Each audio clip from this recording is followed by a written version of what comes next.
I was addicted to acid at this time, and I'm pregnant. Okay. And it took me, back in 2017, I lost my dad. So my dad had open heart surgery. Wow. And it was his third one, and he didn't make it. Wow. Before he went into his surgery, so he was in the hospital for 2 weeks. Mm-hmm. He used to get really bad cramps, like in his stomach, on his legs, like really bad. Mm-hmm. And we had a really big fight. You know, me and my dad, like, my mom used to always, everybody, my whole family, like, you're just like dad. That's why you guys don't get along. Mm. And he told me, the last thing that we told each other is, he's like, I wish I never had you as a daughter. I was like, well, I wish I never had you as a dad. Wow. And then he went into the hospital, and he just never came back. And I kept that guilt because he asked for me all the time. I was the only one that didn't go see him in the hospital. And he told my mom and my aunt, tell her I forgave her a long time ago and that I love her. So I'm pregnant with my fourth kid at the time, and I'm crying my eyes out. Like, why did I hold that anger towards him? Because I had never made it right. Yeah. And it kind of went into my witchcraft addiction because I wanted to reach out to him. I wanted him to know that I was sorry, and I know he did what he had to survive as an adult, because I'm an adult and I have kids and I know how hard it is. Like, I just want him to know that he was, in my eyes, he was the best earthly dad I could have gotten blessed with, because there's dads that don't even make an attempt to be in their kid's life. Yeah. My dad provided for me. Yeah.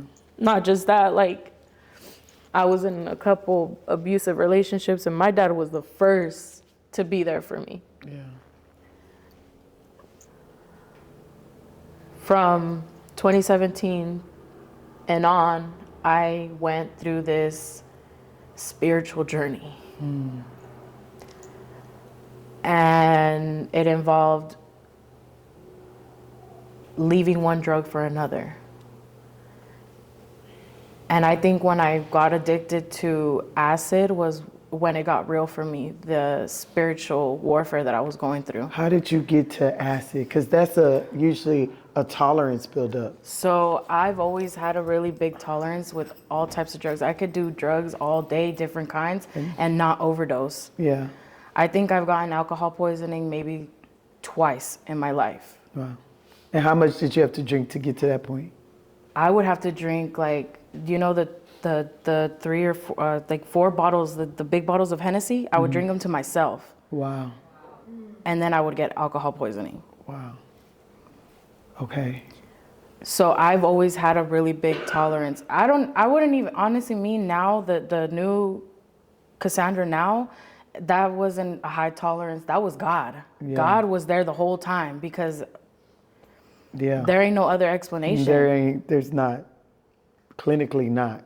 So I would always switch out my drug addiction. If I was getting too comfortable with Coke, I would switch it out and do pills. It was either What do you mean if I got too comfortable? like if it was just not doing anything for me anymore, I would switch Like it for the another tolerance. one. Yeah. So then I would go to Percocets and Norcos.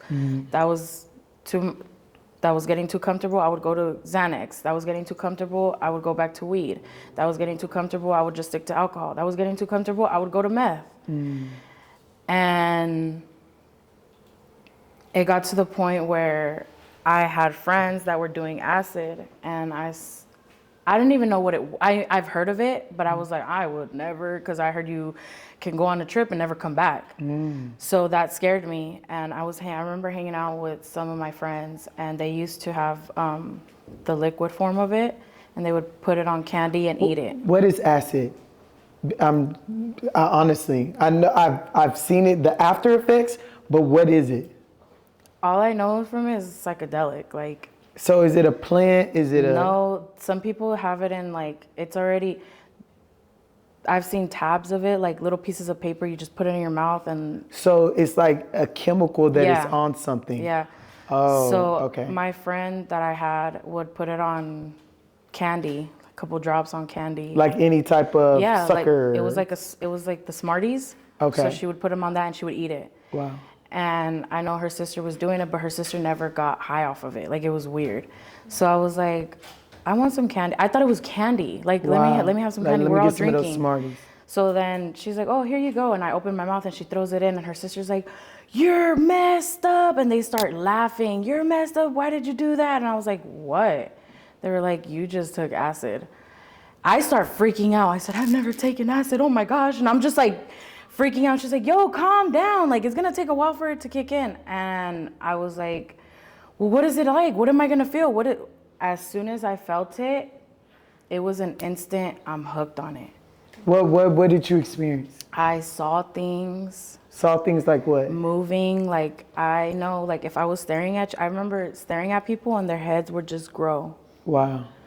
Or I would look at my phone and the words would just start going like this everywhere, like squiggling. And that's something that you wanted? I felt like almost like I was on a cloud. So I stayed up listening to music. The music was just, I can hear every single instrument that was on the beat. It was almost like I can visually see it. So that went on.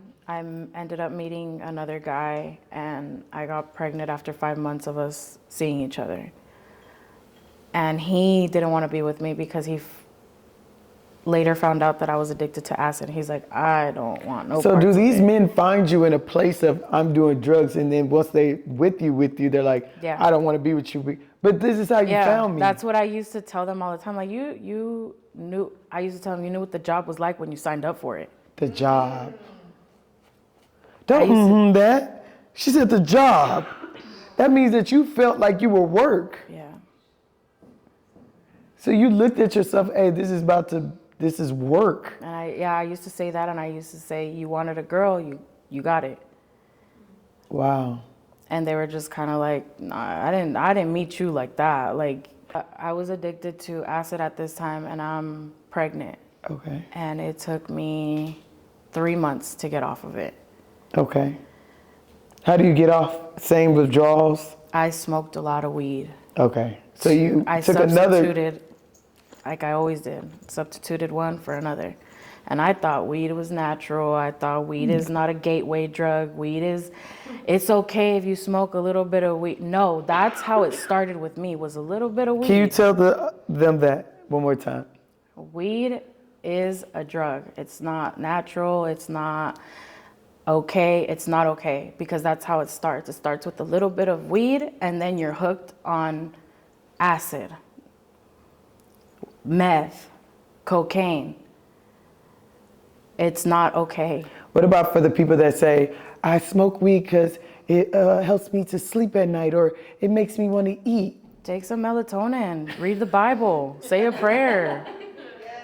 Because it becomes an excuse. Yeah. It's like, I needed to eat. Okay. There's other ways to be able to eat. Because they'll say it's natural because it grows from the ground. God created it for us. No, God never created something for you to abuse. Right? That's not God. Yeah. I'm taking this because there is CBD. Yeah, CBD is not the addicting part. It does help with anxiety and stuff. But anything that is too much gym is an addiction. Too much of anything is an addiction. And even food, that's gluttony. So it's never intended for something to become an addiction, no matter how you want to frame it. I would just say you to get addicted to Jesus. That's what you need. That's all I needed. Being here, that's all you have is Jesus. That's the only addiction that actually feels good and lasts. There's no coming down. There's no feeling of none of that, right? Yeah. So